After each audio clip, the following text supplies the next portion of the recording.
कसं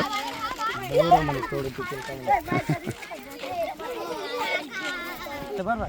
आंतरपीक कसं म्हणतो, एकाच वेळी आपण दोन वेगवेगळे जे पिकं लागवड करत असतो त्याला आपण आंतरपीक. आता आपण काय केलेलं याच्यामध्ये आपण काय पेरणी केलेली दिसतंय का तुम्हाला? काय भुईमुग पेरणी केलेली आहे.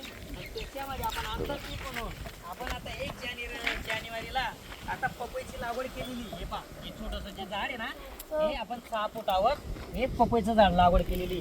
आपण जो भुईमुग आहे हा जवळजवळ आपला 120 दिवसाचा असतो, म्हणजे 4 महिने कालावधी लागतो.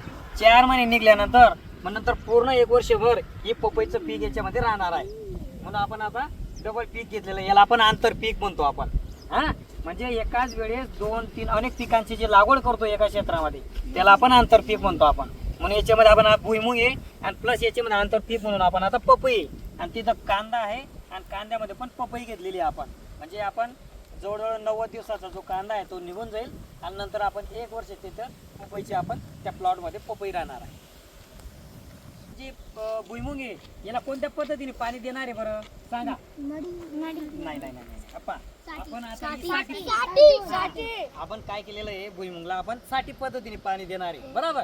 आणि पपईला आपण कोणत्या पद्धतीने देणार आहे? ठिबक सिंचनद्वारे. याला काय म्हणतो? ठिबक सिंचन.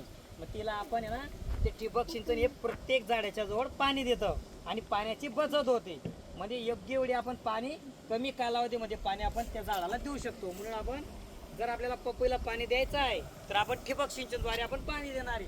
आणि आपल्याला ज्यावेळेस भुईमुगला पाणी द्यायचं आहे तर आपण मोकळा आपण सारा पद्धती म्हणतो ना त्या पद्धतीने आपण पाणी देणार आहोत बरोबर.